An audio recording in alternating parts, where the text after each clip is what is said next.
Hi guys, welcome back. It's been a minute since I've actually filmed. I just wanted to sit down and give you guys a little update, just like a general life update, I guess. Things have been pretty crazy since we got back from vacation almost 2 weeks ago.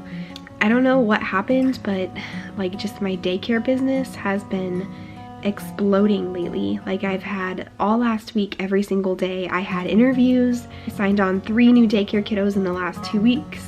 And every day I'm just getting like emails from people and texts from people wanting to know about my childcare business. So I've been putting together enrollment packets, I've been replying to email referrals, I've been interviewing families, accepting new kiddos. So it's a lot of work when you add a new child into your daycare because it's a huge adjustment for the child.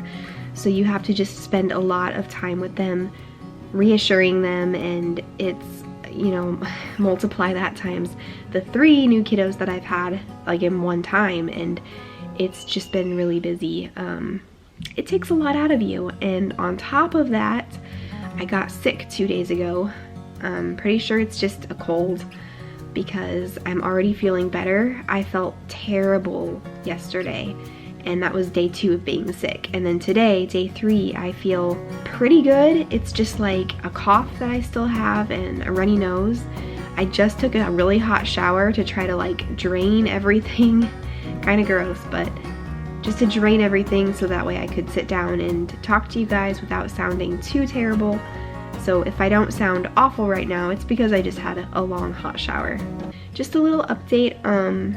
Today I am 7 DPO, and because I've been sick, I feel like I haven't really paid too much attention to like little signs and symptoms that I might have noticed otherwise.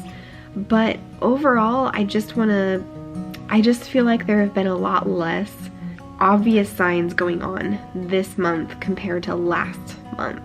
And by month I mean cycle, because it was like less than an actual month ago, but just my last cycle. My last cycle, I felt like every symptom in the book, which I completely know was progesterone. I even said that in one of my videos, that most of the signs and the symptoms that you feel in the 2-week wait are because of progesterone. And so, I don't know, I mean, I'm not sure what it is, but I really haven't felt too much. I am tracking all of my signs and symptoms. I'm writing everything down so that way later on I can actually go through everything and make like a more organized video about what I've been feeling each day. But I'll just kind of say generally, today, 7 DPO is the first day that I've felt anything that kind of made me feel like maybe that could be something.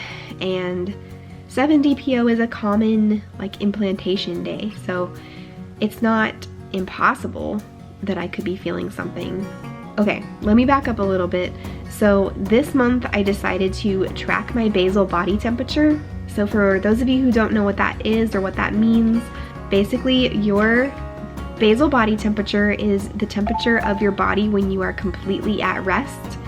So you track your basal body temperature by taking your temperature first thing in the morning, before you talk, before you sit up, before you do anything at all. When you just wake up in the morning after at least 3 hours of consecutive sleep, you take your temperature and you chart it or you log it. As your cycle progresses, you'll see like a pattern. Generally speaking, the first part of your cycle, which is your follicular phase, your temperatures are going to be lower, and that's because estrogen is the main hormone at play during your follicular phase, and estrogen causes your temperature to be a little bit lower. Then your luteinizing hormone surges, that triggers ovulation to occur, and then the day after ovulation, when progesterone starts to rise, your temperature goes up. So you will see like a biphasic chart where the beginning of your cycle has lower temperatures, and then you ovulate, and then the rest of your cycle has higher temperatures. So you can kind of see like this biphasic chart going on. Wherever you see that spike in temperature occurring, it's pretty likely that you ovulated the day before that spike. So tracking basal body temperature is just a really good way to tell if you're ovulating or not and exactly what day you're ovulating. because if your progesterone rises, then that means that you ovulated. So anyway, I did that this cycle. I've been tracking my basal body temperature. I'll probably just put like a little screenshot of my chart like up here or something, so that you guys can see it and see what I'm talking about. But I'll look at it on my phone so that way I can discuss it here for a minute. So I started charting on cycle day 8 because that's when I started having a lot of fertile signs. And then as you can see from like cycle day 8 to 10, it stayed pretty low. Oh, and on cycle day 11. And then on cycle day 12, my temperature jumped up a considerable amount. The app that I use, which is Fertility Friend, will give you crosshairs. It'll basically put the crosshairs on the day that ovulation occurred, which for me was cycle day 11, which is really early for me. I never ovulate on cycle day 11. That's literally like never happened in my life. I guess it's kind of nice because it makes my cycle shorter, less time to wait for finding out if I'm pregnant or not. So yeah, you can see that my temperatures jumped up, and your temperatures have to stay up above the cover line for at least 3 consecutive days to confirm that ovulation actually happened, which as you can see mine did. The temperatures stayed above the cover line, and they've steadily gotten higher as the days have gone on. So what you want your temperatures to do is stay high above your cover line for the majority of your luteal phase. If you're not pregnant, then progesterone will begin to dip, like go and fall back down, and then you start your period. And if you're pregnant, then your progesterone doesn't dip down, it doesn't fall, and so your chart will reflect that typically. A lot of times you can tell if you're pregnant or not when you get to like cycle day 12, 13, 14, and you still see that your temperatures are high and that they're not dipping at all. So that's a good sign that you might want to take a pregnancy test.